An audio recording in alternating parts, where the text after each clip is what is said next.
si Jojo Mendrez na isang singer na rich na negosyante. Alam mo na, may datong. Ewan ko kung ano yung relasyon nila. Tahimik na lang ako, baka makasuhan ako ng libel. Huwag na lang kayo maingay. Atin-atin na lang. Eto na nga. Napag-alaman ni Rainier Castillo na malaki pala pakinabang ni Mark dito kay Jojo Mendrez. Daming pera eh. So bilang magkaibigan, dinali ni Rainier tong si Jojo Mendrez. Kasi siyempre may pera pala yun eh. Nakikinabang pala yung kaibigan ko dyan eh. Eh di, kaibiganin ko rin yan. Alam niyo ending, ha? Love triangle yung tatlo. Mark Heras, Jojo Mendrez, saka Rainier. Eto na nga, ebidensya.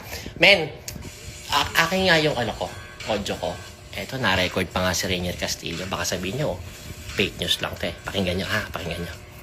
Para dun sa mga karating lang, ad-lib lang po ito bago sa main event natin, ha? Ad-lib lang po ito. Kasi iniintay pa natin nood yung iba kong viewers. Eto na. Tingnan nyo, pakinggan nyo ha. Si Rainier Castillo, mapakinggan niyo. Kasi may magbabasa. Ayan.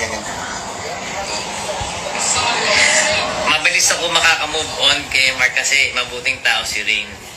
Nako, hindi ko, syempre nakakatama siya ng puso. Kaya lang, as much as possible, ayokong maramdaman ni Mark na nasasagasaan ko siya. Ayoko magkaroon ng issue na parang siya dapat yung nasa kalagayan ko ngayon.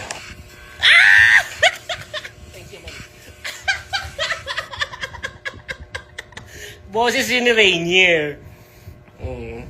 Na parang, alam mo na, sinusulot niya si Jojo Mendrez kay Mark. So parang, nagpapaka good man pa siya, no? Pero, Diyos ko, magkaibigan yung dalawang yan. Tapos, isa yung kanilang friend. Damn! Chismis yan, ha?